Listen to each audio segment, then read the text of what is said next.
Si el viernes estaban representadas las asociaciones y colectivos actuales de migrantes en Lugo, el sábado se presentó la relación Galicia-Cuba, enlazando con la presentación que ayer se realizó en la Liga Santa Vallesa. Y hoy por la mañana, Silvia habló del estereotipo de la diáspora gallega. A lo largo de esta intervención planteó un ejercicio de reflexión. Voy a alejar un poco esto. Planteo un ejercicio de reflexión de los vínculos existentes entre el presente y el pasado de las aportaciones de los migrantes. Cuando hoy hablamos de los flujos migratorios, la gente piensa en las primeras imágenes que ve en los medios de comunicación y que con frecuencia son este tipo de imágenes. Imágenes que en España son principalmente de gente en pateras, que intentan cruzar el conocido mundo, el de que en el conocido mundo clásico se denominaba Mare Nostrum, mar de todos, y que hoy parece una barrera.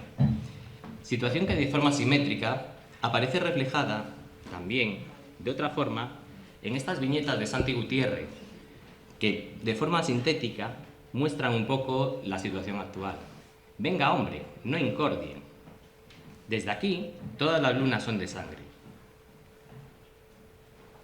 El número de inmigrantes que llega a España por mar supera ya el de todo 2017.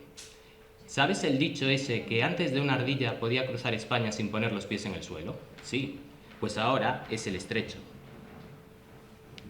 Les recordamos que pueden acceder a la ayuda europea solicitando participar de nuestros fondos de cohesión y desarrollo a través de nuestra página web. He caminado durante 3 años, he cruzado 5 países y he dejado atrás guerras, miseria, una selva, 3 cordilleras y 2 desiertos. ¿De verdad creéis que me va a parar una valla? Sintéticamente, estas viñetas representan una situación real, muy concisas, utilizando el humor para denunciar una situación que hay sobre la inmigración. A pesar de esta situación actual, en muchos casos, hablar de los movimientos migratorios en Galicia es recordar un pasado cuyos desplazamientos iniciales de carácter masivo se dieron hacia Portugal tras el terremoto de Lisboa. Esto lo estudió el profesor Domingo Lopo y, según palabras del escritor Eduardo Noroña, los portugueses marchaban para Brasil y los gallegos venían para Portugal. Cambiando de lengua al gallego e a un estilo máis poético, falar da emigración galega é falar de loitos, de tristuras e vaguas, é falar de migrantes que espallaron a súa semente polo mundo inteiro, é falar de milleiros de persoas e contar unha historia que se escribiu cos nomes dos que quedaron nela e dos que se foron lonxe. Falar de Galicia é contar a historia dos emigrantes que zarparon, a historia dos indianos que retornaron. Falar de Galicia é facer soar campás de solidaridade, é pensar na nai soñadora que na voz da gaita ríe e na voz da gaita chora. E sí, llora. Llora porque en el imaginario sobre las migraciones, la despedida es uno de los momentos más duros. Y de esas constantes partidas, veamos estas imágenes del legado migratorio Santa Vallés. A principios do século XX, a dureza da vida no campo, xunto coa escaseza de recursos e a ansia por mellorar, forzaba a ruptura de moitas familias abocadas á emigración.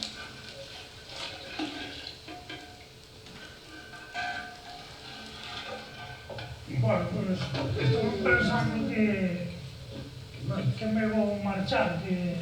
Numerosos homes, ansiando o triunfo e a fortuna, deixaban aos seus seres máis queridos para enfiar un afanoso camiño cara a un país desconhecido. Oi, que se vai de un lado? Vai xa para fora, vai. Sí, pois van falando, arriba, arriba. Vai, vamos xa.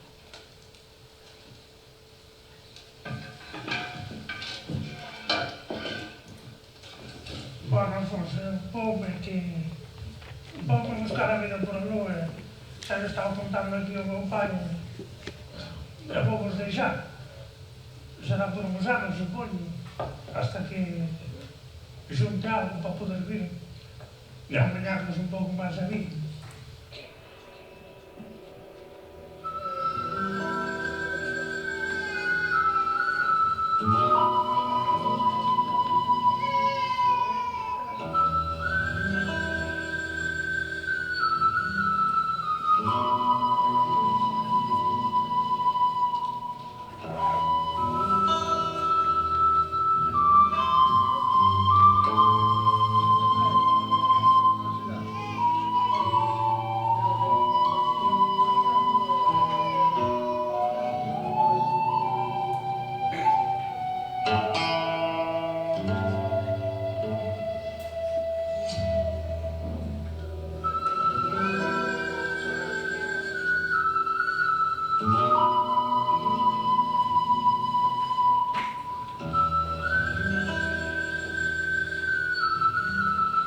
Comezaban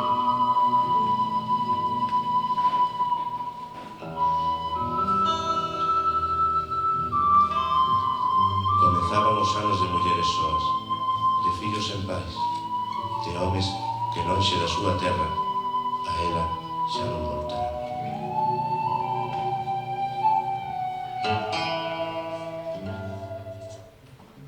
Bien, despedidas que a comenzos del siglo pasado se les daba a los que se marcharon rumbo a América a través de los puertos de Coruña, de Vigo, de Porto.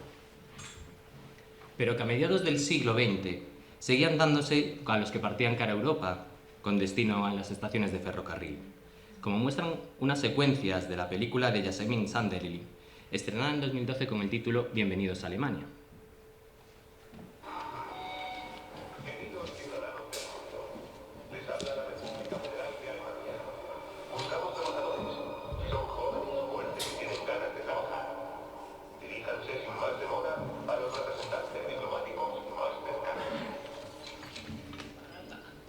Desde mediados de los 50 hay un flujo constante de mano de obra que procede sobre todo del sur de Europa.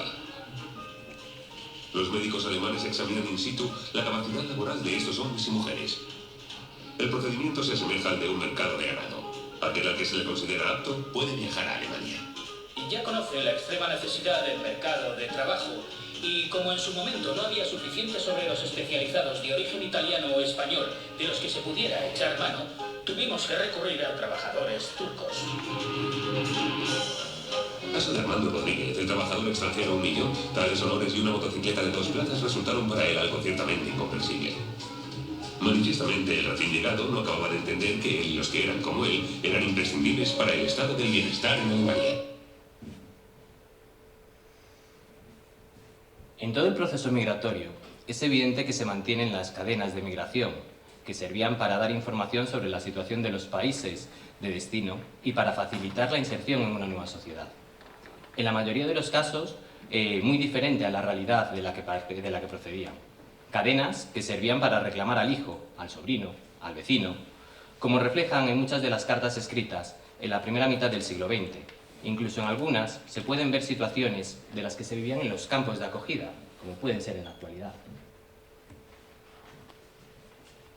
Dependencia de Cuba, o fluxo migratorio galego cara a illa fíxose máis complicado.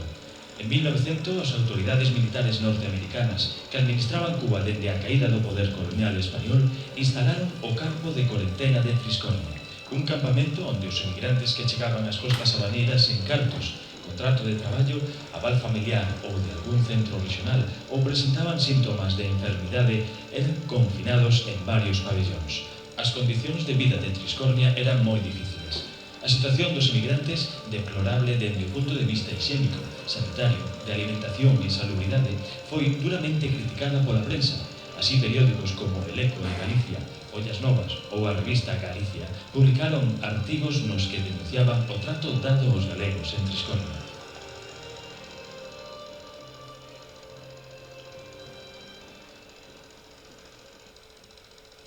Estiven 2 días no campamento de Triscornias, ata que o tío Manuel veo a reclamarme. Ali os gardas nin sequera nos deixaban ir ao excusado vestidos, xa que tiñamos que ir nus e descalzos. Bañábámonos todos os días con auga do mar. Os primeiros días non comín nada. Estou moi mal a gusto por non traer roupa bastante, que polo que di o tío, aquí un traxe por menos de 50 duros non se compra. Se é que ven algún dos nosos veciños para aquí, procurar mandarme un. Cando os galegos chegaban a América, atopábanse nunha situación de clara inferioridade no mercado laboral pola súa escasa cualificación académica e profesional, e viense obrigados a aceptar os traballos máis ingratos, penosos e peor pagados. Junto con las cadenas, otro de los fenómenos que surgen vinculados a la migración de principios del siglo pasado es el de las figuras de los gansos, personas que trabajaban para las navieras para hacer rentables los viajes cara a América. Aparte, trabajaban también muchas veces para los gobiernos incitando a la emigración. Sin olvidarnos también de otro de los fenómenos, que es el imaginario del colectivo en lo referente a la migración hacia el indiano, la persona que se marchó sin nada y tuvo gran éxito.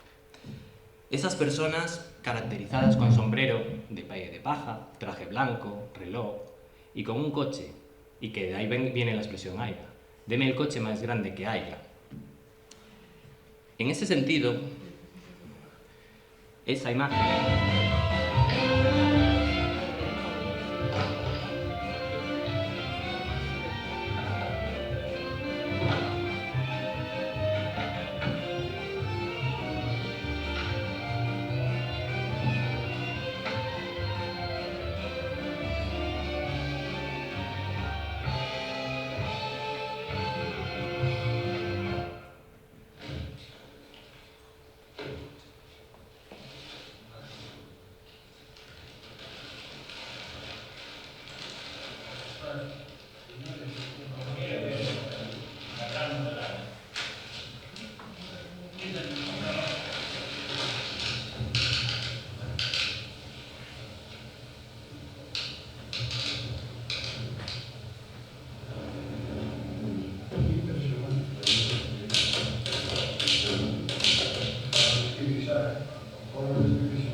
Sin embargo, pese a convertirse en grandes dinamizadores de la sociedad, tenían el mismo valor que cualquier otro inmigrante, y como acaba de decir Evelyn en su corto, y en palabras de Antón Vilar Ponte, aquí les llamaban americanos y en América les llamaban gallegos.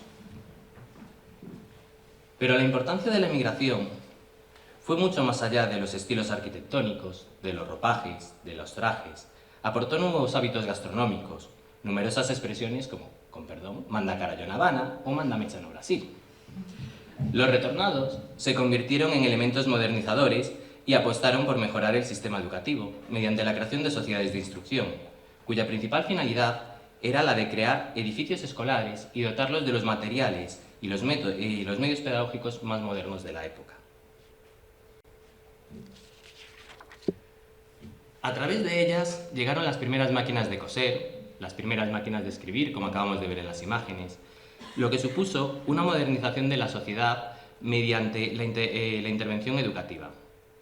Se convirtieron en los verdaderos dinamizadores del mundo rural, donde se crearon los verdaderos templos del saber. Templos como los que muestra la exposición que alberga la sala en la que estamos. Así, se difundía una educación intuitiva, práctica, que sirviese para mejorar en las oportunidades de trabajo.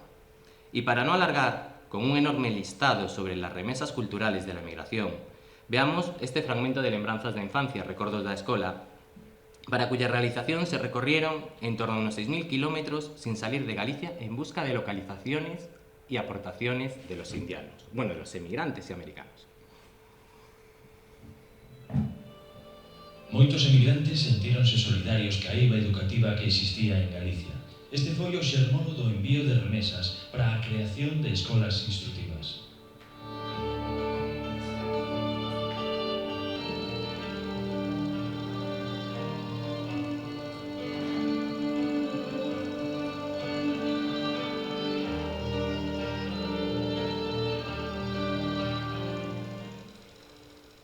O carácter definitivo da estancia en América de milleiros de galegos provocou, en numerosos casos, un profundo sentimento de compromiso ca súa terra de orixe, non só no plano familiar, tamén ca veciñanza. Estas accións das sociedades de instrucción funcionaron como resorte fundamental para a expansión da rede educativa pola Galicia rural e como axente modernizador das aldeas e parroquias destinatarias.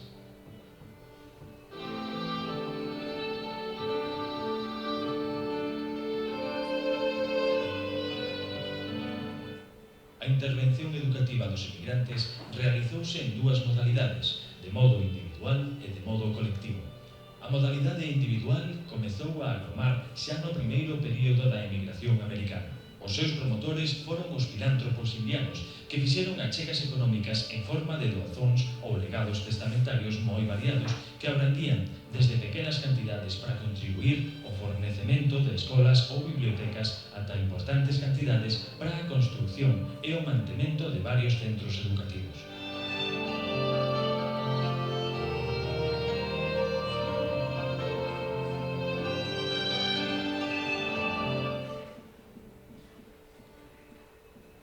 Os emigrantes confiaban en transformar a realidade educativa galega e crearon escolas construindo edificios de nova feitura, arrendando locais ou rehabilitando os xa existentes.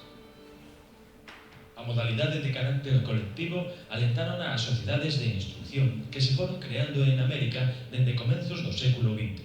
As devanditas sociedades custearon a implantación, dotación e financiamento das chamadas escolas de americanos, que representaban unha alternativa complementaria e renovadora á rede oficial de establecementos públicos de ensino.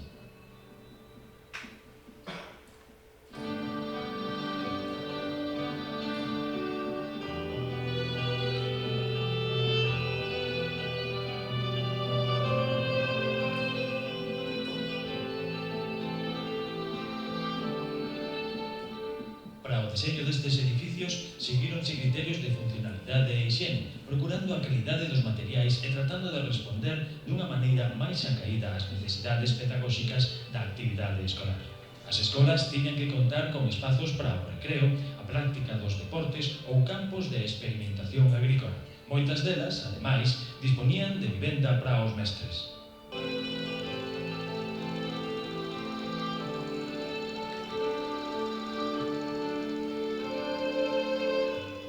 Na súa maioría, as escolas de americanos eran laicas, gratuitas, con programas de estudos modernos e mesmo ás veces con certa orientación técnica.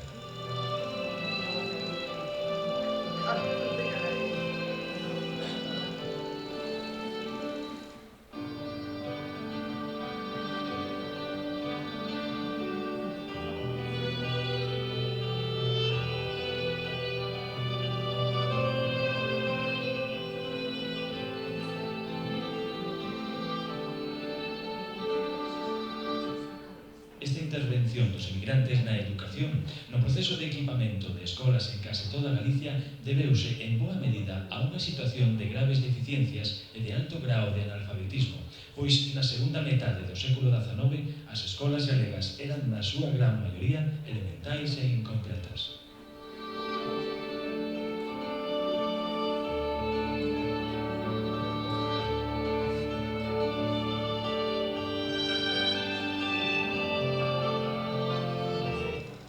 Houbo unha preocupación clara por parte dos nosos emigrantes por equipar estes centros de mobiliario e material educativo adecuado, instrumental científico, bibliotecas, laboratorios, museos, o que veñen sendo recursos pedagóxicos pouco comuns nos espazos escolares do seu tempo. Con certa frecuencia, mesmo este material era enviado dende América. As escolas de emigración encerran milleiros de historias persoais. As das nenas e nenos que sentaron nos seus bancos para aprender as primeiras letras, ou as das persoas que, en lonxe do seu país, xuntaban cartos e vontades para impulsaren o coñecemento nos seus lugares de orixe. Igualmente as das mestras e mestres que se esforzaban en ensinar. Todos eles foron deixando as súas pegadas.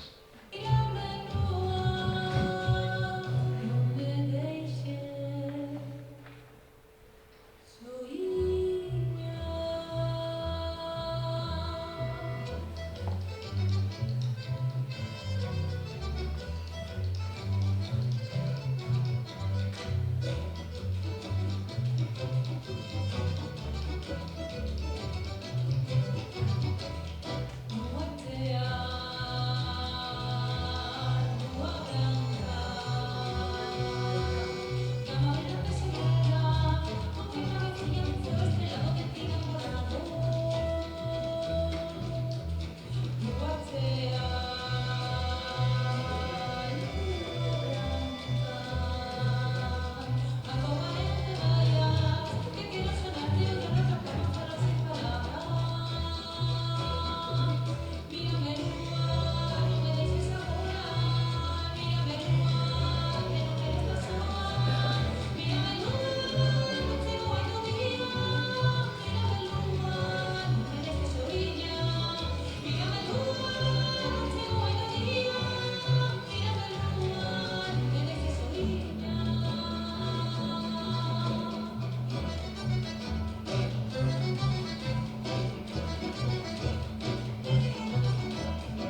Bien, viendo esto mejor en imágenes, que es ponerme a leer todo ese listado, se puede decir pues, que gran parte del legado de Migratorio es un patrimonio de memoria, de patrimonio y de educación. Por lo que, en conclusión, un siglo después, debemos seguir apostando por una educación inclusiva, que no se creen muros y que no separen y aíslen, sino puentes que nos unan. Muchas gracias por su atención.